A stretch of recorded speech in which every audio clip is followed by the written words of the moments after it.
ನಮಃ. ಶ್ರೀ ಗುರು ವೀರಭದ್ರೇಶ್ವರಾಯ ನಮಃ. ಶ್ರೀಂದಗಿ ಶಾಂತಗುರೇಶ್ವರಾಯ ನಮಃ. ಶ್ರೀಶೈಲ ಮಲ್ಲಿಕಾರ್ಜುನ ಭ್ರಮರಾಂಬಿಕಾ ದೇವಿಯ ನಮಃ. ಭಕ್ತಿ ಬದುಕು ಯೂಟ್ಯೂಬ್ ಚಾನಲ್ಗೆ ತಮ್ಮೆಲ್ಲ ಆತ್ಮೀಯರಿಗೂ ಸ್ವಾಗತವನ್ನು ಕೋರುತ್ತಾ, ಇವತ್ತಿನ ವಿಶೇಷತೆ ಯಾವ ವಿಚಾರವನ್ನು ನಾನು ನಿಮಗೆ ಹೇಳ್ಕೊಳಕ್ಕೆ ಬಂದಿದ್ದೀನಿ ಅಂದರೆ, ನಾವು ಒಂದು ತಿಂಗಳ ಹಿಂದ್ಗಡೆ ನಾವು ಭ್ರಮರಾಂಬ ಸಹಿತ ಶ್ರೀಶೈಲಕ್ಕೆ ಹೋಗಿದ್ವಿ. ಆಂಧ್ರ ಪ್ರದೇಶದಲ್ಲಿರುವಂತಹ ಶ್ರೀಶೈಲ ಯಾತ್ರೆಯನ್ನು ಮುಗಿಸ್ಕೊಂಡು ಬಂದಿದ್ದೇವೆ.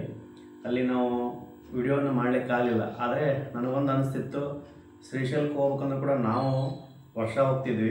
ಈ ವರ್ಷ ಒಂದೂವರೆ ವರ್ಷ 2 ವರ್ಷ ಆಗಿತ್ತು, ಹೋಗಿರಲಿಲ್ಲ ಅನಿವಾರ್ಯ ಕಾರಣಗಳಿಂದ. ನಾವು ಈ ಸತ ಹೋಗಿ ಬಂದ್ವಿ. ಅದನ್ನು ನಾವು ಅಲ್ಲಿ ಏನು ಇರುತ್ತೆ ಅಥವಾ ಯಾವ ಥರ ಹೋಗ್ಬೇಕು ಅಂದರೆ, ಅಲ್ಲಿ ಇರ್ತಕ್ಕಂಥ ಸೇವೆಗಳ ಬಗ್ಗೆ ಅಲ್ಲಿಯ ಸ್ವಲ್ಪ ವಿಚಾರವನ್ನು ನಿಮ್ಮ ಹತ್ರ ನಾನು ಹೇಳ್ಕೋಬೇಕು ಅನ್ನಿಸ್ತಾ ಇತ್ತು. ಅದಕ್ಕೆ ನಾನು ಈ ಮುಖಾಂತರವಾಗಿ ನಮ್ಮ ಚಾನಲಲ್ಲಿ ಶ್ರೀಶೈಲದ ಬಗ್ಗೆ ಒಂದಿಷ್ಟು ಮಾಹಿತಿಯನ್ನು ಹೇಳ್ಕೊತ ಹೋಗ್ತೇವೆ. ನಮ್ಮ ಹೀಗೆ ಹಲವಾರು ವಿಡಿಯೋಗಳಾಗಿ ಮತ್ತು ಹೆಚ್ಚಿನ ಕ್ಷೇತ್ರಗಳ ಒಂದು ವಿಡಿಯೋಗಳಾಗಿ ನಮ್ಮ ಚಾನಲನ್ನು ಸಬ್ಸ್ಕ್ರೈಬ್ ಮಾಡ್ಕೊಳ್ಳಿ ಮತ್ತು ನಿಮ್ಮ ಸ್ನೇಹಿತರು ಕೂಡ ಹಂಚಿಕೊಳ್ಳಿ, ಲೈಕ್ ಮಾಡಿ, ಎಲ್ಲರೂ ಸಪೋರ್ಟ್ ಮಾಡಿ ಅಂತ ಹೇಳ್ಕೊಳ್ತಾ, ಮೊದಲಿಗೆ ನಾವು ಶ್ರೀಶೈಲಕ್ಕೆ ಹೋಗಿ ಬಂದ್ವಿ. ಒಂದು ತಿಂಗಳಿಂದನೇ ನಾವು ಶ್ರೀಶೈಲಕ್ಕೆ ಹೋಗಿ ಬಂದ್ವಿ. ನಿಮಗೆ ಶ್ರೀಶೈಲ ನಾವು ದಾವಣಗೆರೆಯಿಂದ ಹೋಗಿದ್ವಿ. ಯಾಕಪ್ಪ ಅಂದರೆ ನಮಗೆ ದಾವಣಗೆರೆ ನೇರ ಇದೆ. ನಮಗೆ ಶ್ರೀಶೈಲದಿಂದ KSRTC ಬಸ್ಸು, ಪಲ್ಲಕ್ಕಿ ಸ್ಲೀಪರ್ ಬಸ್ ಇತ್ತು. ನಾವು ಸಾಯಂಕಾಲ ಆನ್ಲೈನ್ ಬುಕ್ಕಿಂಗ್ ಮಾಡ್ಕೊಂಡಿದ್ವಿ. ಸಾಯಂಕಾಲ 5:30 ಇಲ್ಲಿಂದ ಹೋಗುತ್ತೆ. ಅಲ್ಲಿ 8 ಗಂಟೆಗೆ ನಾವು ಶ್ರೀಶೈಲದಲ್ಲಿ ಕರೆಕ್ಟಾಗಿ ತಲುಪುತ್ತೆ. ನಾವು ಶ್ರೀಶೈಲ ಮಠದ್ದು ರೂಮನ್ನು ಆನ್ಲೈನ್ ಬುಕ್ಕಿಂಗ್ ಮಾಡ್ಕೊಂಡು ಹೋಗಿದ್ವಿ. ಅಂದರೆ ಫೋನ್ ಮುಖಾಂತರ ಬುಕ್ಕಿಂಗ್ ಮಾಡಬೇಕು, ಆನ್ಲೈನ್ ಇಲ್ಲ. ಅಲ್ಲಿ ಕಾಂಟ್ಯಾಕ್ಟ್ ನಂಬರನ್ನು ನಿಮ್ಗೆ ಕೊಡ್ತೇನೆ, ಕೆಳಗಡೆ ಹಾಕಿರ್ತೇನೆ. ಅಲ್ಲಿ ನಾವು ರೂಮ್ ಬುಕ್ಕಿಂಗ್ ಮಾಡ್ಕೊಂಡು ಹೋಗಿದ್ವಿ. ಯಾಕಪ್ಪ ಅಂದ್ರೆ ಮಹಾಕ್ಷೇತ್ರ ಅಲ್ಲ, ಹಾಗಾಗಿ ಆಷಾಢ ಮಾಸದಲ್ಲಿ ಹೋದರೂ ಕೂಡ ಸಿಕ್ಕಾಪಟ್ಟೆ ಜನ ಇತ್ತು. ಅಲ್ಲಿ ರೂಮಿಂದು ಕನ್ವೆಂಟ್ ಅಷ್ಟು ನಮಗೆ ಸಿಗ್ತತಿಲ್ಲ ಅನ್ನೋ ಭಯದಲ್ಲಿ ನಾವು ಯಾಕೆ ಬೇಕಂತ ನಾವು ಮುಂಗಡವಾಗಿ ಶ್ರೀಶೈಲ ಮಠದ್ದು ಶ್ರೀಶೈಲ ಜಗದ್ಗುರು ರೂಮನ್ನು ನಾವು ಬುಕ್ ಮಾಡ್ಕೊಂಡು ಹೋಗಿದ್ವಿ. ಅಲ್ಲಿ ನಾವು ವಸತಿಯನ್ನು ಮಾಡಿದ್ವಿ. ಹಾಗಾಗಿ ಈಗಲ್ಲಿ ಸಿಕ್ಕಾಪಟ್ಟೆ ರೂಮ್ ಇದಾವೆ, ಏನು ತೊಂದರೆ ಇಲ್ಲ. ಆದರೆ ವೀಕೆಂಡ್ ಮಾತ್ರ ಸಿಕ್ಕಾಪಟ್ಟೆ ರಶ್ ಆಗ್ತೈತಿ, ಯಾವ ರೂಮು ಸಿಗಲ್ಲ. ನೀವು ಹೋಗೋದಾದರೆ ನಿಮಗೆ ಅಕೊಮಡೇಷನ್ ಅಂದರೆ ರೂಮಿನ ವ್ಯವಸ್ಥೆಯನ್ನು ಅಡ್ವಾನ್ಸ್ ಬುಕ್ಕಿಂಗ್ ಮಾಡ್ಕೊಂಡು ಹೋಗೋದು ಉತ್ತಮ.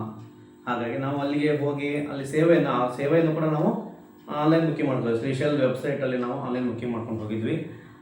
ಏನಪ್ಪ ಅಂದರೆ ನಾವು ಸಾಮೂಹಿಕ ಅಭಿಷೇಕ ಅನ್ನೋ ಸೇವೆಯನ್ನು ತೊಗೊಂಡಿದ್ವಿ. ಮತ್ತು ಭ್ರಮರಾಂಬಿಕಾ ದೇವಿಗೆ ಕುಂಕುಮಾರ್ಚೆಯನ್ನು ಮಾಡಿಸ್ಬೇಕಂತ ಒಂದು ಬಹಳ ದಿನ ಸಂಕಲ್ಪ ಇತ್ತು. ನನ್ನ ಮಗ ಹುಟ್ಟೋಕ್ಕಿಂತ ಪೂರ್ವದಲ್ಲೇ ನಾವು ಸಂಕಲ್ಪ ಮಾಡ್ಕೊಂಬಂದಿದ್ವಿ, ನಮಗೆ ಎಲ್ಲ ಥರದ್ದು ಅನುಕೂಲವಾಗಲಿ ಅಂತ. ಅದು ಎಲ್ಲ ಆಯಿತು. ಹಾಗೆ ನಾವು ಅಲ್ಲಿ ಹರಕೆಯನ್ನು ಮಾಡ್ಕೊಂಬಂದಿದ್ವಿ, ಕುಂಕುಮಾರ್ಚನೆ ಮಾಡಿಸ್ತೇವೆ ಅಂತ. ಆ ಪ್ರಕಾರವಾಗಿ ನಾವು ತಾಯಿಗೆ ಕುಂಕುಮಾರ್ಚನೆ ಮಾಡಿಸಿದ್ವಿ. ಮತ್ತು ಶ್ರೀಶೈಲ ಮಲ್ಲಿಕಾರ್ಜುನ ಸ್ವಾಮಿಗೆ ನಾವು ಸಾಮೂಹಿಕ ಅಭಿಷೇಕ ಅಂತ ಮಾಡ್ತೇವೆ. ಅದು ಪ್ರೈಸ್ 1500. ಅದಕ್ಕೊಂದು ಕುಂಕುಮಾರ್ಚನೆಗೆ 1,000 ರೂಪಾಯಿ ರೂಪಗಳನ್ನು ಅಲ್ಲಿ ದೇವಸ್ಥಾನಕ್ಕೆ ನಾವು ಆನ್ಲೈನ್ ಬುಕ್ಕಿಂಗ್ ಮಾಡ್ಕೊಂಡು ಹೋಗಿದ್ವಿ. ಅಲ್ಲಿ ಬಹಳ ವಿಶೇಷವಾಗಿ ಸೇವೆಯನ್ನು ಮಾಡಿಸ್ತಾರೆ. ಹೇಗಪ್ಪ ಅಂದರೆ ಅಲ್ಲಿ ಬಹಳ ವಿಶೇಷ ಇದೆ. ನಾವು ಮೊದಲಿಗೆ ನಾವು ಏನು ತಿಳ್ಕೋಬೇಕು, ಶ್ರೀಶೈಲ ಅಂದರೆ ಏನು, ಶ್ರೀಶೈಲದ ಎಲ್ಲಿ ಬರ್ತತಿ, ಶ್ರೀಶೈಲದ ಮಹತ್ವ ಏನು, ಅದರ ಇತಿಹಾಸ ಏನು, ಅದರ ಹಿನ್ನೆಲೆ ಏನು ಅನ್ನೋ ಸ್ವಲ್ಪ ಮಟ್ಟಿಗೆ ನಾನು ಹೇಳ್ತೇನೆ. ಶ್ರೀಶೈಲ ಇರೋದು ನಿಮಗೆಲ್ಲ ಗೊತ್ತಿರ್ತತಿ, ಆದರೂ ನಾನು ಹೇಳ್ತಾ ಇದ್ದೀನಿ. ಶ್ರೀಶೈಲ ಇರೋದು ಆಂಧ್ರ ಪ್ರದೇಶ ರಾಜ್ಯದ ನಂದ್ಯಾಳ ಜಿಲ್ಲೆಯ ನಲ್ಲಮಲ್ಲ ಬೆಟ್ಟಗಳ ಮೇಲೆ ಕೃಷ್ಣಾ ನದಿ ದಂಡೆಯ ಮೇಲಿರುವ ಶ್ರೀಶೈಲ ಮಲ್ಲಿಕಾರ್ಜುನ ಸ್ವಾಮಿಯು ಹಿಂದೂ ಧರ್ಮದ ಅತ್ಯಂತ ಪವಿತ್ರ ಮತ್ತು ಪ್ರಾಚೀನ ಕೇಂದ್ರಗಳಲ್ಲಿ ಒಂದಾಗಿದೆ. ಇದರ ವಿಶೇಷತೆ ಏನಪ್ಪ ಅಂದ್ರೆ, ಇಲ್ಲಿ ಜ್ಯೋತಿರ್ಲಿಂಗ ಮತ್ತು ಶಕ್ತಿಪೀಠ 12 ಜ್ಯೋತಿರ್ಲಿಂಗಗಳಲ್ಲಿ 2ನೇ ಜ್ಯೋತಿರ್ಲಿಂಗ ಶ್ರೀಶೈಲ ಮಲ್ಲಿಕಾರ್ಜುನ ಮತ್ತು 18 ಮಹಾಶಕ್ತಿ ಪೀಠಗಳಲ್ಲಿ ಒಂದು ಶ್ರೀ ಭ್ರಮರಾಂಬಿಕಾ ದೇವಿಯು ಇಲ್ಲಿ ನೆಲೆ ನಿಂತಿದ್ದಾಳೆ. ಇವೆರಡೂ ಇಲ್ಲಿ ವಿಶೇಷವಾಗಿರ್ತಕ್ಕಂಥದ್ದು. ಜ್ಯೋತಿರ್ಲಿಂಗ ಮತ್ತು ಮಹಾಶಕ್ತಿ ಪೀಠ ಎರಡೂ ಒಂದೇ ದೇವಾಲಯದ ಆವರಣದಲ್ಲಿ, ಅಂದರೆ ಎರಡೂ ಒಂದೇ ದೇವಾಲಯದ ಆವರಣದಲ್ಲಿ ಈ ನೆಲೆ ನಿಂತಿರ್ತಾರೆ. ಅಂದರೆ ಭ್ರಮರಾಂಬಿಕಾ ದೇವಿ ಮತ್ತು ಶ್ರೀಶೈಲ ಮಲ್ಲಿಕಾರ್ಜುನ ಒಂದೇ ದೇವಸ್ಥಾನದಲ್ಲಿ, ಒಂದೇ ದೇವಾಲಯದ ಆವರಣದಲ್ಲಿ ನೆಲೆ ನಿಂತಿರ್ತಾರೆ. ಕ್ಷೇತ್ರದ ವಿಶೇಷತೆ ಇದು ಇಡೀ ವಿಶ್ವದಲ್ಲಿ ಎಲ್ಲಿ ಇಲ್ಲ. ಹೀಗೆ ಒಂದೇ ದೇವಸ್ಥಾನದಲ್ಲಿ ಒಂದೇ ಆವರಣದಲ್ಲಿ ಶಕ್ತಿಪೀಠ ಮತ್ತು ಜ್ಯೋತಿರ್ಲಿಂಗ ಈ ಥರ ಎಲ್ಲಿ ಇಲ್ಲ. ಬಹಳ ಶಕ್ತಿ ಮತ್ತು ಜಾಗೃತ ಕೇಂದ್ರವಾಗಿದೆ. ಇಲ್ಲಿ ಶ್ರೀಶೈಲ ಮತ್ತು ಭ್ರಮರಾಂಬಿಕಾ ತಾಯಿಯ ಸೇವೆಗಳ ಬಗ್ಗೆ ನೋಡೋದಾದರೆ, ಇಲ್ಲಿ ಹಲವಾರು ಸೇವೆಗಳಿದಾವೆ. ನಾವು ನಿಮ್ಮ ಅನುಸಾರವಾಗಿ ನಿಮ್ಮ ಭಕ್ತಿ ಶ್ರದ್ಧೆಯಿಂದ ನಿಮ್ಗೆ ಹೇಗೆ ಅನುಕೂಲಿತ ಆ ಥರ ಸೇವೆಗಳು ಕೂಡ ನೀವು ಮಾಡ್ಕೋಬೋದು. ಮೇಯ್ನಾಗಿ ಇಲ್ಲಿ ಸ್ಪರ್ಶ ದರ್ಶನ ಅಂತ ಮಾಡಿಸ್ತಾರೆ. ಅಂದರೆ ನಿಮಗೆ ಒಳಗಡೆ ಹೋಗಿ ದರ್ಶನ ಮಾಡ್ಕೊಂಡು ದೂರಿಂದ ದರ್ಶನ ಮಾಡೋದಾಗಲ್ಲಪ್ಪ, ನಮಗೆ ಒಳಗಡೆ ಮಲ್ಲಿಕಾರ್ಜುನ ಸ್ವಾಮಿ ಹಣೆ ಹಚ್ಚಿ ಬರಬೇಕಾದ್ರೆ ಅದಕ್ಕೆ 500 ರೂಪಾಯಿನ ತೊಗೊಳ್ತಾರೆ. ಅಲ್ಲಿ ಟಿಕೆಟನ್ನು ಕೊಡ್ತಾರೆ. ಬೇಡಪ್ಪ ನಿಮಗೆ ಆನ್ಲೈನ್ ವ್ಯವಸ್ಥೆಯಲ್ಲಿ ಕೂಡ ನೀವು ಟಿಕೆಟ್ ಮಾಡ್ಕೊಬೋದು ಸ್ಪರ್ಶ ದರ್ಶನಕ್ಕೆ. ಮತ್ತು ಶೀಘ್ರ ದರ್ಶನ ಅಂತ ಬರುತ್ತೆ, ನಾವು ಒಳಗಡೆ ಬಿಡಂಗಿಲ್ಲ, ಶೀಘ್ರವಾಗಿ ದರ್ಶನ ಮಾಡ್ಕೋಬೇಕಂದ್ರೆ 150 ರೂಪಾಯಿ ಚಾರ್ಜ್ ಮಾಡ್ತಾರೆ. ಮತ್ತು ಕುಂಕುಮಾರ್ಚನೆ ಅಂದರೆ ಅದಕ್ಕೆ 1,000 ರೂಪಾಯಿ ಇರುತ್ತೆ. ಮತ್ತು ಸಾಮೂಹಿಕ ಅಭಿಷೇಕ ಆಮೇಲೆ ಅದಕ್ಕೆ 1500 ತೊಗೊತಾರೆ. ಇನ್ನೊಂದು ಬರುತ್ತೆ, ಅದು 5000 ರೂಪಾಯಿ. ನಿಮ್ಮ ಗರ್ಭಾಲಯದಲ್ಲಿ ಅಭಿಷೇಕ ಮಾಡಿಸ್ತಾರೆ. ನಿಮ್ಮ ಹತ್ರ ಒಂದು 5ರಿಂದ 7 ನಿಮಿಷ ಅಥವಾ 5 ನಿಮಿಷ ಮಾಡಿಸ್ತಾರೆ. ಇವೆಲ್ಲ ಅಲ್ಲಿ ಇನ್ನೂ ಹೆಚ್ಚಿನ ಸೇವೆಗಳು ಇದ್ದಾವೆ. ಆ ಅನುಕೂಲ ತಕ್ಕಂಗೆ ಅವರು ಸೇವೆಯನ್ನು ಮಾಡಿಸ್ತಾರೆ. ನಿಮಗೆ ಪ್ರತಿಯೊಂದು ಸೇವೆಯನ್ನು ಹೇಗೆ ಮಾಡಿಸ್ತಾರೆ ಅಥವಾ ಎಷ್ಟು ಟೈಮ್ ತೋರಿಸ್ತಾರೆ, ಏನೇನಲ್ಲಿ ವಿಶೇಷತೆ ಇರುತ್ತೆ, ಅದೆಲ್ಲವನ್ನು ನಿಮಗೆ ಹಂತವಾಗಿ ಹೇಳ್ಕೊಂತ ಹೋಗ್ತೀನಿ.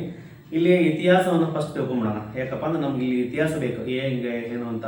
ಇಲ್ಲಿ ಇತಿಹಾಸ ಏನಿತ್ತು, ಹಿಂದೆ ಈ ಕ್ಷೇತ್ರವು ಶ್ರೀಗಿರಿ ಅಂತ ಕರೀತಿದ್ರು ಅಥವಾ ಶ್ರೀ ಪರ್ವತ ಎಂದು ಕರೀತಿದ್ರು. ರಾಮಾಯಣ ಮಹಾಭಾರತದಲ್ಲಿ ಮತ್ತು ಸ್ಕಂದ ಪುರಾಣದಲ್ಲಿ ಈ ಕ್ಷೇತ್ರದ ಬಗ್ಗೆ ಉಲ್ಲೇಖ ಇದೆ. ಶಾತವಾಹನರು ಮತ್ತು ಕಾಕತೀಯರು, ವಿಜಯನಗರ ಅರಸುಗಳು ಈ ದೇವಸ್ಥಾನಕ್ಕೆ ಹಲವು ಕೊಡುಗೆಗಳನ್ನು ಕೊಟ್ಟಿದ್ದಾರೆ. ವಿಜಯನಗರ ಅರಸರು ನಿಮ್ಗೆ ಗೊತ್ತಿರೋ ಹಾಗೆ, ಮತ್ತು ಶಾತವಾಹನರು, ಕಾಕತೀಯ ಅರಸರುಗಳು ಈ ದೇವಸ್ಥಾನಕ್ಕೆ ಹಲವಾರು ಕೊಡುಗೆಗಳನ್ನು ಕೊಟ್ಟಿದ್ದಾರೆ. ಇಲ್ಲಿ ಜಗದ್ಗುರು ಶ್ರೀ ಆದಿಶಂಕರಾಚಾರ್ಯರು ಇಲ್ಲಿ ಭೇಟಿ ನೀಡಿ ಶಿವಾನಂದ ಲಹರಿಯನ್ನು ಕೂಡ ಇಲ್ಲಿ ಶ್ರೀಶೈಲದಲ್ಲಿ ರಚಿಸಿದ್ದಾರೆ. ಮತ್ತು ಇಲ್ಲಿ ದೇವಸ್ಥಾನದ ಸಮಯ ಬಂದುಬಿಟ್ಟು ನಿಮಗೆ ಬೆಳಗ್ಗೆ 4:30ರಿಂದ ಅಭಿಷೇಕ ಪ್ರಾರಂಭ ಆಗ್ತದೆ. ಅಲ್ಲಿ ದರ್ಶನಕ್ಕೂ ಕೂಡ ಇರುತ್ತೆ. 4:30ರಿಂದ ಮಧ್ಯಾಹ್ನ 3 ಗಂಟೆ ಮಠ ವಿಶೇಷ ದಿನಗಳಲ್ಲಿ ಇರುತ್ತೆ. ಮತ್ತು ಸಂಜೆ 5:30ರಿಂದ ರಾತ್ರಿ 10 ಗಂಟೆ ಮಠ ನೀವು ಸ್ವಾಮಿಯ ದರ್ಶನ ಮತ್ತು ಭ್ರಮರಾಂಬಿಕಾ ದೇವಿಯ ದರ್ಶನ ಕೂಡ ನೀವು ಮಾಡಬಹುದಾಗಿದೆ. ಆಮೇಲೆ ಆವಾಗಲೇ ಹೇಳಿದಾಗೆ ಇಲ್ಲಿ ನೀವು ಸೇವೆಗಳನ್ನು ಯಾವ ಥರ ಮಾಡಿಸ್ಬೇಕು ಅಂತ ಹೇಳಿದಾಗ ನಾನು ಆ ವಿಚಾರಕ್ಕೆ ಬರೋದಾದರೆ, ನೀವು ಆನ್ಲೈನ್ ಬುಕ್ಕಿಂಗ್ ಅದು ಮಾಡ್ಕೊಂಡು ಹೋಗ್ಬೋದು, ಅಥವಾ ನೀವು ಅಲ್ಲೇ ಸ್ವತಃ ಟಿಕೆಟನ್ನು ಕೂಡ ನೀವು ತೊಗೊಂಡು ಸೇವೆಯನ್ನು ಮಾಡ್ಬೋದು. ನಮಗೆ ಸಾಮೂಹಿಕ ಅಭಿಷೇಕ ಯಾಕಪ್ಪ ಮಾಡಿಸ್ತಾರೆ ಅಂದ್ರೆ, ಅಲ್ಲಿ ಬಹಳ ವಿಶೇಷವಾಗಿ ನಮಗೆ ಮಾಡಿಸ್ತಾರೆ. ಯಾಕಪ್ಪ ಅಂದ್ರೆ ಎಲ್ಲ ಜನಗಳು ಎಷ್ಟು ಜನ ಕೂಡಿರ್ತಾರಲ್ಲ, ಒಂದು ಮಲ್ಲಿಕಾರ್ಜುನ ದೇವಸ್ಥಾನ ಹಿಂಭಾಗದಲ್ಲಿ ಒಂದು ದೊಡ್ಡ ಹಾಲ್ ಇದೆ, ಪೂಜಾ ಮಂದಿರ ಅಂತ.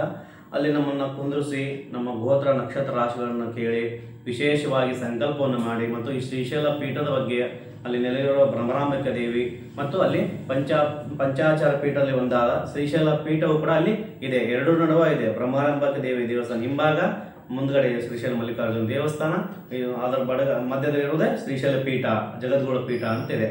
ಎಲ್ಲ ವಿಶೇಷತೆಗಳನ್ನು ಹೊಂದಿರತಕ್ಕಂಥ ಪೀಠವೇ ಅದು ಶ್ರೀಶೈಲ ಮಲ್ಲಿಕಾರ್ಜುನ ಸ್ವಾಮಿ ದೇವಸ್ಥಾನ. ಅಲ್ಲಿ ದೇವಸ್ಥಾನದಲ್ಲಿ ಹಿಂಭಾಗ ಒಂದು ರೂಮ್ ಥರ ಅಂದರೆ ಹಾಲ್ ಥರ ಇದೆ. ಅಲ್ಲೆಲ್ಲರೂ ಕುಂದಿಸ್ತಾರೆ. ಯಾರು ಎಷ್ಟು ಒಂದು ಸಾಯಂ ಕುಂದಿಸಿದ್ರೆ ಒಂದು 100 ಜನನ್ನ ಅವರು ಸೇವೆಗೆ ಅಲ್ಲಿ ಕುಂದಿಸ್ತಾರೆ. ನಮ್ಮ ಹೆಸರಲ್ಲಿ ಸಂಕಲ್ಪವನ್ನು ಮಾಡ್ತಾರೆ. ಆಮೇಲೆ ನಮ್ಮ ಗೋತ್ರ ನಕ್ಷತ್ರವನ್ನು ಕೇಳ್ತಾರೆ, ಎಲ್ಲ ಥರದ ಮಾಹಿತಿಯನ್ನು ಹೇಳ್ತಾರೆ ಈ ಶ್ರೀಶೈಲ ಬಗ್ಗೆ. ಅದಾದ ನಂತರ ನಮಕ ಚಮಕ ರುದ್ರ ಪಾರಾಯಣ ಮಾಡ್ತಾರೆ ನಮ್ಮ ಹೆಸರ ಮೇಲೆ. ಒಂದು ನಮಗೆ ತಾಮ್ರದ ತಂಬಿಗೆ ಕೊಟ್ಟಿರ್ತಾರೆ. ಮುಂಭಾಗ ಒಂದು ತಟ್ಟೆಯನ್ನು ಇಟ್ಟಿರ್ತಾರೆ, ಅದರಲ್ಲಿ ಹೂವು ಪತ್ರೆ ಎಲ್ಲವನ್ನು ಇಟ್ಟಿರ್ತಾರೆ. ನಮ್ಮ ಸಂಕಲ್ಪ ಎಲ್ಲ ಮಾಡಿಸಿ, ಆ ಸಂಕಲ್ಪದಲ್ಲಿ ಮಾಡಿಸಿರ್ತಕ್ಕಂಥ ಹೂವು ಪತ್ರೆಯನ್ನು ನೀರಲ್ಲಿ ಹಾಕಿ ದೊಡ್ಡ ತಾಮ್ರ ಚಂಬಿಗೆಯನ್ನು, ಅದೆಲ್ಲ ಸಂಕಲ್ಪ ಮತ್ತು ರುದ್ರಾಧ್ಯಾಯ ಮುಗಿದ್ಮೇಲೆ, ನಮಕ ಚಮಕಾದಿಗಳೆಲ್ಲ ಮುಗಿದ್ಮೇಲೆ ನಮ್ಮನ್ನು ಶ್ರೀಶೈಲ ಗರ್ಭಗುಡಿಗೆ ಬಿಡ್ತಾರೆ. ಮಂಗಳಾರತಿ ಮಾಡ್ತಾರೆ. ಮಂಗಳಾರತಿ ಮಾಡಿದ ತಕ್ಷಣ ನಮ್ಮನ್ನು ಒಬ್ಬೊಬ್ಬರಾಗಿ ಕ್ಯೂ ಮುಖಾಂತರ ನಾವು ಮಲ್ಲಿಕಾರ್ಜುನ ಸ್ವಾಮಿ ದರ್ಶನಕ್ಕೆ ಹೋಗ್ಬೋದು. ಒಳಗಡೆ ಹೋಗಿ ಸ್ವತಃ ನಾವೇನು ನಮ್ಮ ಕುಟುಂಬದವ್ರು ಒಂದು ಅಭಿಷೇಕಕ್ಕೆ ಒಂದು ಗಂಡ ಹೆಂಡತಿ ಮತ್ತು ಒಂದು ಮಗು, ಅದು 12 ವರ್ಷದ ಒಳಗಡೆ ಇರಬೇಕು. 12 ವರ್ಷಗಳ ಒಳಗಿದ್ರೆ ಅದಕ್ಕೆ ಚಾರ್ಜ್ ಮಾಡಂಗಿಲ್ಲ, ಅದು ಫ್ರೀ. 12 ವರ್ಷ ಮೇಲ್ಪಟ್ಟದ್ದು ಮತ್ತು ಅದಕ್ಕೆ ಟಿಕೆಟ್ ಬರ್ತೈತಿ. ನಾವು ಒಂದು ಕುಟುಂಬ ಅಂದರೆ ಒಂದು ಮಗು ಒಂದು ಗಂಡ ಐತೆ ಅಷ್ಟೇ ಸೀಮಿತ. ಮತ್ತು ನಮ್ಮ ಅಣ್ಣತಮ್ಮಗಳು 2 ಮಕ್ಕಳು ಅದು ನಡೀತೈತಿ. 2 ಮಕ್ಕಳು ಒಂದು ಗಂಡ ಐತೆ. ಆದರೆ ನಮ್ಮ ಅಣ್ಣತಮ್ಮಗಳು ನಮ್ಮ ಅಕ್ಕಂಗಿಯರನ್ನು ಕರ್ಕೊಂಡು ಹೋಗ್ಬೇಕು, ಮತ್ತು ಅವ್ರಿಗೆ ಸಪ್ರೇಟಾಗಿ ಟಿಕೆಟ್ ತೊಗೋಬೇಕು. ಅಲ್ಲಿ ರೂಲ್ಸ್ ಮಾಡಿಬಿಟ್ಟಾರೆ ಅವರು. ಹಾಗಾಗಿ ನಮ್ಮ ಕುಟುಂಬಕ್ಕೆ ನಾವು ಹೋದ್ವಿ. ನಾವು ಒಳಗಡೆ ಗರ್ಭಾಲಯಕ್ಕೆ ಹೋದ್ವಿ. ಅಲ್ಲಿ ನಮ್ಮ ಕೈಯಾರನೆ ಗಂಗೆಯನ್ನು ನೀರನ್ನು ಕೊಟ್ಟಿರ್ತಾರೆ ಸಂಕಲ್ಪ ಮಾಡಿಸಿ. ಆ ನೀರನ್ನು ನಾವು ಸ್ವಾಮಿಗೆ, ಮಲ್ಲಿಕಾರ್ಜುನ ಸ್ವಾಮಿಗೆ ನೀರನ್ನು ಹಾಕಿ ಅಭಿಷೇಕ ಮಾಡಿ, ನಾವು ತಲೆ ಹಚ್ಚಿ ನಾವೆಲ್ಲ ಸಂಕಲ್ಪವನ್ನು ಈಡೇರಿಸಿ ಎಲ್ಲರಿಗೂ ಒಳ್ಳೇದು ಮಾಡೋದು ಬೆಳ್ಕೊಂಡ್ಬಂದ್ವಿ. ಅಲ್ಲಿ ವಿಶೇಷವಾಗಿ ನಮಗೆ ಒಳಗೆ ಬಿಟ್ಟು ನಮ್ಮ ಕಡೆಯಿಂದ ಅಭಿಷೇಕ ಮಾಡಿಸ್ತಾರಲ್ಲ, ಅದು ಭಾಳ ಖುಷಿ, ಮನಸ್ಸಿಗೆ ಭಾಳ ನಮಗೆ ಆನಂದ ತೃಪ್ತಿದಾಯಕ ಆಯಿತು. ಹಾಗೆ ಅಭಿಷೇಕನ ಮುಗಿಸ್ಕೊಂಡ್ವಿ. ಎಲ್ಲ ಥರದ್ದು ನಮಗೆ ಭಾಳ ಸಂತೋಷದಿಂದ, ಶಾಂತಿಯಿಂದ, ಸಮಾಧಾನವಾಗಿ ದೂಡಾಡೋದು ಅಥವಾ ನೂಕು ಮಾಡ್ಕೊಳ್ಳೋದು ಆ ಥರ ನಮ್ಗೆ ಯಾವುದೂ ಸಂದರ್ಭ ಇರಲಿಲ್ಲ. ಸಿಕ್ಕಾಪಟ್ಟೆ ಜನ ಇತ್ತು. ನಾವು ಆಷಾಢ ಮಾಸದಲ್ಲಿ ಹೋಗಿವಿ ಅಂದರೂ ಕೂಡ ಸಿಕ್ಕಾಪಟ್ಟೆ ಜನ ಇತ್ತು. ಇನ್ನು ಬಿಡಿ ಈ ಶ್ರಾವಣ ಮಾಸದಲ್ಲಿ ಹೋಗೋ ಹಾಗಿಲ್ಲ, ಅಷ್ಟು ಜನ ಇದೆ. ಮತ್ತು ನೀವು ಪ್ಲ್ಯಾನಿಂಗ್ ಮಾಡ್ಕೊಂಡ್ರೆ ವೀಕೆಂಡ್ ಹೋಗೋದು ಅಷ್ಟು ಸಂಬಂಧಿಸ್ತಲ್ಲ. ಯಾಕಂದರೆ ವೀಕೆಂಡ್ ಸಿಕ್ಕಾಪಟ್ಟೆ ರಶ್ ಇರುತ್ತೆ, ಜೊತೆಗೆ ರೂಮು ಕೂಡ ಇರಲ್ಲ. ಹಾಗಾಗಿ ಸ್ವಲ್ಪ ಅಸ್ತವ್ಯಸ್ತ ಆಗ್ಬೋದು. ಹಾಗೆ ನೀವು ವೀಕೆಂಡ್ ಹೋಗೋದಷ್ಟು ಸುಲಭ ಅಲ್ಲ. ನಮಗೆ ಶ್ರೀಶೈಲ ಮಲ್ಲಿಕಾರ್ಜುನ ಸ್ವಾಮಿ ದರ್ಶನ ಮಾಡ್ಕೊಂಡ್ಬಂದ್ವಿ. ಮತ್ತು ಮಧ್ಯಾಹ್ನ ರಷ್ಟು ಪ್ರಸಾದವನ್ನು ಸ್ವೀಕಾರ ಮಾಡಿದ್ವಿ. ಅಲ್ಲಿ ಪ್ರಸಾದ ದೇವಸ್ಥಾನ ವತಿಯಿಂದನೂ ಕೂಡ ಪ್ರಸಾದ ವ್ಯವಸ್ಥೆ ತುಂಬ ಚೆನ್ನಾಗಿತ್ತು. ತುಂಬ ಚೆನ್ನಾಗಿ ನಾವು ಪ್ರಸಾದವನ್ನು ಸ್ವೀಕಾರ ಮಾಡಿದ್ವಿ. ನಂತರದಲ್ಲಿ ನಾವು ಭ್ರಮರಾಂಬಿಕಾ ದೇವಿಗೆ ನಾವು ಕುಂಕುಮಾರ್ಚನೆ ಮಾಡಿದ್ವಿ. ನೀವು ಅವಾಗ ಹೇಳಿದಾಗ ನಾವು ಆನ್ಲೈನ್ ಕುಂಕುಮಾರ್ಚನೆ ಸೇವೆಯನ್ನು ಕೂಡ ಮಾಡ್ಕೊಂಡಿದ್ವಿ. ಆನ್ಲೈನ್ ಕುಂಕುಮಾರ್ಚನೆ ಸೇವೆ ಸರಿಯಾಗಿ 6 ಗಂಟೆಗೆ ಬಂದು ನೀವು ಅಟೆಂಡ್ ಆಗ್ರಿ ಅಂತ ಹೇಳಿದ್ರು. ನಾವು ಅದೇ ಪ್ರಕಾರವಾಗಿ ಅಲ್ಲಿ 6 ಗಂಟೆಗೆ ಹೋದ್ವಿ. ಅಲ್ಲಿ 6 ಗಂಟೆಗೆ ಹೋಗ್ಬಿಟ್ಟು ಅಲ್ಲಿ ಗರ್ಭಾಲಯಕ್ಕೆ ಏನೊಂದು ಶಕ್ತಿಪೀಠ, ಭ್ರಮರಾಂಬಿಕಾ ದೇವಿ ಶಕ್ತಿಪೀಠ ಏನಿದೆ ಅಲ್ಲ, ಅಲ್ಲಿನ ನಮಗೆ ಅವರು ಒಳಗಡೆ ಬಿಡ್ತಾರೆ. ಪೂರಾ ದೇವಿ ಮುಂದೆ ಒಂದು 5 ಫೂಟ್ ಅಷ್ಟೇ ನಮಗೆ ದೇವಿ ಇರ್ತಾಳೆ, ಅದ್ರ ಮುಂದೆ ಕುಂದಿಸ್ತಾರೆ. ಆದಿ ಶಂಕರಾಚಾರ್ಯರು ಏನು ನಮ್ಮ ಶ್ರೀಚಕ್ರ ಏನು ಸ್ಥಾಪನೆ ಮಾಡಿದ್ರಲ್ಲ, ಅದಕ್ಕೆ ನಮಗೆ ನಮ್ಮ ಕೈಯಾರವರು ಕುಂಕುಮಾರ್ಚನೆಯನ್ನು ಮಾಡಿಸ್ತಾರೆ. ಅದು ಬಹಳ ವಿಶೇಷ ಅನಿಸ್ತು ನಮಗೆ. ಎಲ್ಲಿ ಈ ಥರ ಮಾಡ್ಸಂಗಿಲ್ಲ. ಆ ತಾಯಿ ಶಕ್ತಿ ಪೀಠದ ಮುಂದೆ ಕುಂದಿಸು, ಬ್ರಹ್ಮರಾಮಕ್ಕೆ ದೇವಿ ಮುಂದೆ ನಮ್ಮನ್ನು ಕುಂದಿರಿಸ್ಬಿಟ್ಟು ಅಲ್ಲಿ ಒಂದು ಶ್ರೀಚಕ್ರ, ಶಂಕರಾಚಾರ್ಯರು ನಿರ್ಮಿಸಿದಂತಹ ಶ್ರೀಚಕ್ರ ಇದೆ. ಆ ಶ್ರೀಚಕ್ರಕ್ಕೆ ಅವರು ನಮಗೆ ನಮ್ಮ ಕೈಯಿಂದ ಒಂದು ಕುಂಕುಮಾರ್ಚನೆ ಭಾಳ ವಿಶೇಷವಾಗಿ ಮಾಡಿಸ್ತಾರೆ. ಭಾಳ ವಿಶೇಷವಾಗಿ ಒಂದು ಸಲ ಬಿಟ್ಟರೆ ಒಂದು 5 ಕುಟುಂಬನ ಬಿಡ್ತಾರೆ. 5ರಿಂದ 6 ಕುಟುಂಬ ಬಿಡ್ತಾರೆ. ಆ ಕಡೆ 3 ಜನ, ಈ ಕಡೆ 3 ಜನ ಕುಟುಂಬದ ಕುಂತು 2 ಪಂಚಲೋಹದ್ದು ಶ್ರೀಚಕ್ರ ಇದ್ದವು. ನಮ್ಮ ಅದೃಷ್ಟವೋ ಗೊತ್ತಿಲ್ಲ ಅಥವಾ ನಮ್ಮ ಈ ಸುಕೃತ ಪುಣ್ಯವೋ ಗೊತ್ತಿಲ್ಲ, ನಮಗೆ ಶಂಕರಾಚಾರ್ಯ ಸ್ಥಾಪನೆ ಮಾಡಿದಂತಹ ಶ್ರೀಚಕ್ರ ಮುಂದೆ ನಮಗೆ ಪಾಳೆ ಬಂತು. ನಾವು ಕೂತ್ಕೊಂಡ್ವಿ. ಎಲ್ಲ ತಾಯಿ ಅನುಗ್ರಹದಿಂದ ಬಹಳ ಶಾಂತವಾಗಿ, ಬಹಳ ಸಮಾಧಾನಕರವಾಗಿ ಅವರು ಕುಂಕುಮಾರ್ಚನೆಯನ್ನು ಅಲ್ಲಿರ್ತಕ್ಕಂಥ ಪುರೋಹಿತರು, ಅರ್ಚಕರು ನಡೆಸಿಕೊಟ್ರು. ಮತ್ತು ಎಲ್ಲ ಥರದ್ದು ನಮಗೆ ಅನುಕೂಲವಾಯಿತು ಶ್ರೀಶೈಲದಲ್ಲಿ. ಆಮೇಲೆ ನಾವು ದರ್ಶನ ಎಲ್ಲ ಮುಗಿಸ್ಕೊಂಡು ನಮಗೆ ಕುಂಕುಮ ಪ್ರಸಾದವನ್ನು ಕೂಡ ಕೊಟ್ಟರು. ಪ್ರಸಾದವನ್ನು ಸ್ವೀಕಾರ ಮಾಡಿ ಅಲ್ಲಿಂದ ನಾವು ಮತ್ತೆ ನಮ್ಮ ರೂಮಿಗೆ ಬಂದು, ಅಲ್ಲಿ ಇನ್ನೊಂದು ಏನಪ್ಪ ಅಂದ್ರೆ ಭಾನುವಾರ ಮತ್ತು ಶನಿವಾರ ಅಭಿಷೇಕಗಳು ಇರುವುದಿಲ್ಲ ಅಲ್ಲಿ. ವೀಕೆಂಡಲ್ಲಿ ಯಾಕಪ್ಪ ಅಂದ್ರೆ ಅವರು ಭಾನುವಾರ ಶನಿವಾರ ಅಭಿಷೇಕವನ್ನು ನಿಷೇಧ ಮಾಡಿದ್ದಾರೆ. ಬರೀ ಸ್ಪರ್ಶ ದರ್ಶನ ಮಾತ್ರ ಮಾಡ್ಕೊಂಡು ಬರ್ಬೋದು ನೀವು.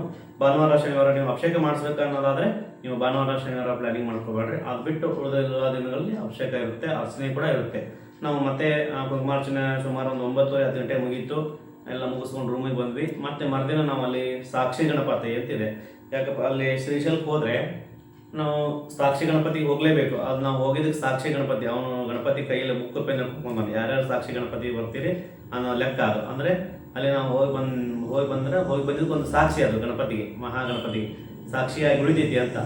ನೋಡು, ಶ್ರೀಶೈಲಕ್ಕೆ ಹೋದ್ರೆ ಮಾನವ ಜನ್ಮ ಪುನರ್ಜನ್ಮ ಇಲ್ಲ ಅಂತ ಹೇಳ್ತಾರೆ. ಹಾಗಾಗಿ ಅಲ್ಲಿಂದ ನಾವು ಶ್ರೀಶೈಲ ಸಾಕ್ಷಿ ಗಣಪತಿ ನೋಡಿ ಶಿಖರೇಶ್ವರ್ಗೆ ಹೋದ್ವಿ. ಅಲ್ಲಿ ಶಿಖರ ಇದೆ. ಶಿಖರ ಅಂದರೆ ಅಲ್ಲಿ ನಂದಿ, ಸಣ್ಣ ನಂದಿ ಇದೆ. ಬೆಟ್ಟದ ಮೇಲೆ ಬೆಟ್ಟ ಹಚ್ಚಿ ಹೋಗ್ಬೇಕು. ಅಲ್ಲಿ ನಂದಿಯನ್ನು ಕೋಡ್ ಮುಖಾಂತರ ನೋಡಿದ್ರೆ ಶ್ರೀಶೈಲ ಮಲ್ಲಿಕಾರ್ಜುನ ಗೋಪುರ ಕಾಣ್ತೈತಿ. ಅಲ್ಲಿ ಕಳಸ ಕಾಣ್ತೈತಿ ಅಲ್ಲಿಂದ ನೋಡಿದಾಗ. ಅದನ್ನೆಲ್ಲ ನೋಡ್ಕೊಂಡ್ಬಿಟ್ಟು ನಾವು ಪಂಚಗಂಗೆ, ಪಾತಾಳ ಗಂಗೆ ಅಂತ ಅಡಕೇಶ್ವರ ಸ್ವಾಮಿ ದೇವಸ್ಥಾನಕ್ಕೆ ಹೋದ್ವಿ. ಅಲ್ಲಿ ಅಡಕೇಶ್ವರ ಸ್ವಾಮಿ ವಿಶೇಷತೆ ಏನಪ್ಪ ಅಂದ್ರೆ ಬಹಳ ವಿಶೇಷತೆ, ಬಹಳ ಶಕ್ತಿ ಜಾಗೃತವಾಗಿರ್ತಕ್ಕಂಥ ದೇವಸ್ಥಾನ. ಅಡಕೇಶ್ವರ ಸ್ವಾಮಿ ಅಂತ ದೇವಸ್ಥಾನ ಇದೆ. ಅಲ್ಲಿಂದ ನಾವು ಅಲ್ಲಿ ಹೋಗಿ ನಾವು ಹರಕೆಯನ್ನು ಕಟ್ಕೊಂಡ್ವಿ. ಯಾಕಪ್ಪ ಅಂದ್ರೆ ಅಲ್ಲಿ ಎಲ್ಲ ಥರದ ಹರಕೆಗಳನ್ನು ನಿಮಗೆ ಕಟ್ಕೋಬೋದು. ನಿಮ್ಮ ಆರೋಗ್ಯ ಸಮಸ್ಯೆ ಇರ್ಬೋದು, ನಿಮಗೆ ವ್ಯವಹಾರಿಕ ಸಮಸ್ಯೆ ಇರ್ಬೋದು, ನೀವು ಪರ್ಸನಲ್ ಸಮಸ್ಯೆಗಳು ಇರ್ಬೋದು. ಅಲ್ಲಿ ದೇವಸ್ಥಾನ ಅರ್ಚಕರು ಹೇಳ್ತಾರೆ, ನೀವು ಹರಕೆ ಕಟ್ಕೊಂಡು ಬರೋದಾದ್ರೆ ದೇವಸ್ಥಾನ ಮುಂಭಾಗನೇ ಒಂದು ಅಂಗಡಿ ಇರ್ತೈತಿ. 150-170 ರೂಪಾಯಿ ಅವರು ಏನೋ ಎಲ್ಲ ಸಾಮಗ್ರಿಗಳನ್ನು ಕೊಡ್ತಾರೆ. ಅಲ್ಲಿ ಅರ್ಚಕರು ಅರ್ಚನೆ ಮಾಡಿ ಸ್ವಾಮಿಗೆ, ಅಡಕೇಶ್ವರ ಸ್ವಾಮಿಗೆ ಅವರು ಮುಟ್ಟಿಸ್ಕೊಡ್ತಾರೆ. ದೇವಸ್ಥಾನ ಮುಂಭಾಗದಲ್ಲಿ ಒಂದು ಅರಳಿ ಗಿಡ ಇದೆ, ಅಂದ್ರೆ ನಾಗರಕಟ್ಟೆ ಇದಾವು, ನಾಗರ ಮಂಟಪನೂ ಇದೆ. ಅದ್ರ ಜೊತೆಗೆ ಒಂದು ಅರಳಿ ದೊಡ್ಡ ಮರ ಇದೆ. ಆ ಮರಕ್ಕೆ ನಾವು ಏನು ಅವ್ರು ಕೊಟ್ಟಿರ್ತಾರೆ, ಬಟ್ಟೆಯಲ್ಲಿ ಕಾಯಿ ಅವು ಎಲ್ಲವನ್ನು ಕೊಟ್ಟಿರ್ತಾರೆ. ಅವು ನಾವು ಕಾಯಿ ಹೊಡೆದು ತುಪ್ಪದ ಬತ್ತಿಯನ್ನು ಬೆಳಗಿ ನಾವು ಹರಕೆಯನ್ನು ಮಾಡಿಕೊಂಡು ನಾವು ಆ ಗಿಡಕ್ಕೆ ಅದನ್ನು ಕಟ್ಟಬೇಕು. ಏನಪ್ಪ ಹರಕೆ ಗಂಟು ಅಂತ ಕರೆಕ್ಟ್ ಬಟ್ಟೆಯಲ್ಲಿ ಕಟ್ತೀವಿ. ಅದಾದ್ಮೇಲೆ ವಿಶೇಷತೆ ಅಲ್ಲಿ ನಾವು ಹರಕೆ ಎಲ್ಲ ಮುಟ್ಟಿನ ಮತ್ತೆ ಹೋಗಿ ದರ್ಶನ ತಗೋಬೇಕು ಅಂತ ಒಂದು ಉಲ್ಲೇಖ ಇದೆ. ಅಲ್ಲಿ ಅರ್ಚಕರೆಲ್ಲ ನಿಮಗೆ ತಿಳಿಸ್ಕೊಡ್ತಾರೆ. ಅಲ್ಲಿ ಅಡಕೇಶ್ವರ ಮುಗಿಸ್ಕೊಂಡು ನಾವು ಮತ್ತೆ ಪಂಚಗಂಗೆ ಅಂತ ಅಂದ್ರೆ ಬೆಟ್ಟದಕ್ಕೆ ಆಳವಾಗಿ ಹೋಗ್ಬೇಕು. ಒಂದು 100 ಮೆಟ್ಲ ಇರಬೇಕು. ಅಲ್ಲಿ ಬೆಟ್ಟದ ಮ್ಯಾಗಿಂದ ನೀರು ಬೀಳುತ್ತವೆ. ಅಲ್ಲಿ ಶಂಕರಾಚಾರ್ಯದ ಅಂದ್ರೆ ತಪಸ್ ಮಾಡಿದಂತಹ ಸ್ಥಳ ಇದೆ. ಶಂಕರಾಚಾರ್ಯ ದೇವಸ್ಥಾನ ಕೂಡ ಅಲ್ಲಿ ನಿರ್ಮಾಣ ಮಾಡಿದ್ದಾರೆ. ಒಂದು 100 ಮೆಟ್ಲ ಕೆಳಗೆ ಇಟ್ಕೊಂಡು ಹೋದರೆ ಅಲ್ಲಿ ಸಿಗುತ್ತೆ ನಿಮಗೆ. ಅದು ಅಲ್ಲಿ ಒಂದು ಶಂಕರಾಚಾರ್ಯ ಬಂದು ಅಲ್ಲಿ ಅವಾಗಿನ ಕಾಲದಾಗ ಬಂದು ಅವರು ತಪಸ್ಸನ್ನು ಆಚರಿಸಿದ್ರು. ಹಾಗಾಗಿ ಅಲ್ಲಿ ದೇವಸ್ಥಾನ ಕೂಡ ಅವ್ರದ್ದು ವಿಗ್ರಹ ಕೂಡ ಇದೆ. ಅದನ್ನು ಭಾಳ ಭವ್ಯವಾಗಿ ನೋಡ್ಬೋದು. ಭಾಳ ಒಂದು ವೈಬ್ರೇಷನ್ ಇದೆ, ಪಾಸಿಟಿವ್ ವೈಬ್ರೇಷನ್ ಬರುತ್ತೆ ಅಲ್ಲಿ ಹೋಗ್ಬಿಟ್ಲಿ ನಿಮಗೆ. ಅವೆಲ್ಲ ನೋಡ್ಕೊಂಡ್ಬಂದ್ವಿ ನಾವು. ಮತ್ತು ಅಲ್ಲಿಂದ ನಿಮಗೆ ಶ್ರೀಶೈಲದಿಂದ ಹೋಗ್ಲಿಕ್ಕೆ ಆಟೋಗಳು ಇರ್ತಾವೆ. ನಿಮಗೆ ಶೇರಿಂಗ್ ಆದರೆ ಒಂದು ಪರ್ಸನ್ಗೆ 150 ರೂಪಾಯಿ ತೊಗೊಂತಾರೆ. ಇಲ್ಲ ನಾವು ಕುಟುಂಬಕ್ಕಷ್ಟೇ ನಾವು ಅಷ್ಟೇ ಮಾಡಿಸಿದ್ವಿ. ನಾವು 500-600 ರೂಪಾಯಿ ತೊಗೊಂಡ್ರು. ಎಲ್ಲವನ್ನೂ ತೋರಿಸ್ಕೊಂಡ್ಬಿಡ್ತಾರೆ ಅವರು. ಶಿಖರೇಶ್ವರ, ಅಡಕೇಶ್ವರ, ಪಂಚಗಂಗೆ, ಆಮೇಲೆ ಸಾಕ್ಷಿ ಗಣಪತಿ, ಇವೆಲ್ಲವನ್ನು ನಮಗೆ ಅವರು ತೋರಿಸ್ಕೊಂಡ್ಬರ್ತಾರೆ. ಒಂದು 500-600 ರೂಪಾಯಿ ಆಗುತ್ತೆ. ಎಲ್ಲವನ್ನು ದರ್ಶನ ಮಾಡಿಕೊಂಡು ಮತ್ತೆ ನಾವು ರೂಮ್ಗೆ ಹೋಗಿ ಎಲ್ಲ ಥರದ ಅನುಕೂಲಕರವಾಗಿರ್ತಕ್ಕಂಥ ಶ್ರೀಶೈಲ ಯಾತ್ರೆಯನ್ನು ಮುಗಿಸಿ ನೀವು ಕೂಡ ಶ್ರೀಶೈಲಕ್ಕೆ ಹೋಗ್ರಿ. ಯಾಕಪ್ಪ ಅಂದ್ರೆ ಮಾನವ ಜನ್ಮ ದೊಡ್ಡದು. ಕಣ್ಣುಗಳಿದ್ದಾಗ ಕಾಶಿ ಕಾಣಬೇಕಂತೆ. ಹಾಗೆ ಕಾಲು ಗಟ್ಟಿದ್ದಾಗ ನಾವು ಶ್ರೀಶೈಲಕ್ಕೆ ಹೋಗ್ಬೇಕಂತ ಹಳೆಯ ಶಾಸ್ತ್ರನೇ ಇದೆ. ಹಾಗಾಗಿ ಪ್ರತಿಯೊಬ್ಬರು ಮಾನವ ಜನ್ಮ ಐತೆ ಅಂದ್ಬಿಡಕ್ಕೆ ನಾವು ಶ್ರೀಶೈಲಕ್ಕೆ ಹೋಗಲೇಬೇಕು. ನಮ್ಮ ಹಿಂದೂ ಸಂಪ್ರದಾಯದಲ್ಲಿ ಹೇಳಿದಾಗೆ ಕಣ್ಣುಗಳಿದ್ದಾಗ ಕಾಶಿಗೆ ಕಾಣಬೇಕು, ಆಮೇಲೆ ಕೈಕಾಲು ಗಟ್ಟಿದ್ದಾಗ ಶ್ರೀಶೈಲಕ್ಕೆ ಹೋಗ್ಬಂತ ಶಾಸ್ತ್ರ ಉಲ್ಲೇಖ ಇದೆ. ಹಾಗಾಗಿ ಎಲ್ಲರೂ ಶ್ರೀ ಭ್ರಮರಾಂಬ ಸಹಿತ ಶ್ರೀಶೈಲ ಮಲ್ಲಿಕಾರ್ಜುನ ಸ್ವಾಮಿಯ ದರ್ಶನವನ್ನು ಮಾಡ್ಕೊಳ್ಳಿ. ಹಾಗೆ ಪಂಚಪೀಠಗಳಲ್ಲಿ ಒಂದಾದಂತಹ ಶ್ರೀಶೈಲ ಜಗದ್ಗುರುಗಳ ಪೀಠ ಕೂಡ ಅಲ್ಲಿ ಇದೆ, ಅದನ್ನು ಕೂಡ ನೀವು ಯಾವತ್ತೂ ಮರಿಬೇಡ್ರಿ. ಅದನ್ನು ಅಲ್ಲಿ ಹೋಗಿ ದರ್ಶನ ಮಾಡ್ಕೊಡ್ರಿ. ಮಠದಲ್ಲಿ ಮಠದಲ್ಲಿ ಯಾರು ರೂಮ್ ಮಾಡ್ತಾರಲ್ಲ ಅವರು ಉಚಿತವಾಗಿ ನಮಗೆ ಅನ್ನ ಪ್ರಸಾದವನ್ನು ಏರ್ಪಾಡು ಮಾಡ್ತಾರೆ. ಬೆಳಗ್ಗೆ ನಮಗೆ ತಿಂಡಿ ಕೂಡ ಇರ್ತದೆ, ಮಧ್ಯಾಹ್ನ ಊಟ, ರಾತ್ರಿ ಊಟ, ನಾವೆಲ್ಲವನ್ನು ಶ್ರೀಶೈಲ ಪೀಠದಲ್ಲೇ ರೂಮ್ ಮಾಡಿದ್ವಿ. ಹಾಗಾಗಿ ನಾವು ಜಗದ್ಗುರುಗಳ ಒಂದು ಆಶ್ರಯದಲ್ಲೇ ನಾವು ಉಳ್ಕೊಂಡು ಅವರೇ ನಮಗೆ ಅನುಕೂಲ ಮಾಡಿಕೊಟ್ರು. ಅಲ್ಲಿ ನಾವು ಪ್ರಸಾದವನ್ನು ಸ್ವೀಕಾರ ಮಾಡಿ, ಅಲ್ಲಿ ಕೂಡ ಪ್ರಸಾದ ಇರುತ್ತೆ ಮತ್ತು ದೇವಸ್ಥಾನದಲ್ಲಿ ಕೂಡ ಪ್ರಸಾದ ಇರ್ತತಿ. ಇನ್ನೂ ಹೆಚ್ಚಿನ ಮಾಹಿತಿಗಾಗಿ ನೀವು ಏನಾದರೂ ಶ್ರೀಶೈಲಕ್ಕೆ ಹೋಗ್ತೀರಿ ಅಥವಾ ನೀವು ಬುಕ್ಕಿಂಗ್ ಮಾಡ್ಕೊಡ್ಬೇಕು ಅಂದರೆ ನಿಮಗೆ ನಾವು ಅನುಕೂಲ ಮಾಡಿಕೊಡ್ತೇವೆ. ನಿಮ್ಮ ಒಂದು 15 ಅಥವಾ 1 ತಿಂಗಳು ಮುಂಚೆ ನಮಗೆ ಕಾಂಟ್ಯಾಕ್ಟ್ ಮಾಡಿದ್ರೆ ನಾವು ನಿಮಗೆ ಶ್ರೀಶೈಲಕ್ಕೆ ಹೋಗೋ ಸೇವೆಗಳನ್ನು ಬುಕ್ ಮಾಡ್ಕೊಡ್ತೇವೆ. ನಿಮಗೆ ರೂಮಿಂದ ಬೇಕಂದ್ರೆ ಕೂಡ ನಾವು ಬುಕ್ಕಿಂಗ್ ಮಾಡ್ಕೊಡ್ತೇವೆ. ನಿಮಗೆ ಅಲ್ಲಿ ಯಾವ ಸೇವೆ ಬೇಕು, ನಿಮಗೆ ನಿಮ್ಮ ಅನುಕೂಲ, ನಿಮ್ಗೆ ಯಾವ ಸೇವೆ ಆದರೂ ನಿಮಗೆ ಆನ್ಲೈನಲ್ಲಿ ನಾವು ಬುಕ್ಕಿಂಗ್ ಮಾಡಿಕೊಡ್ತೀವಿ.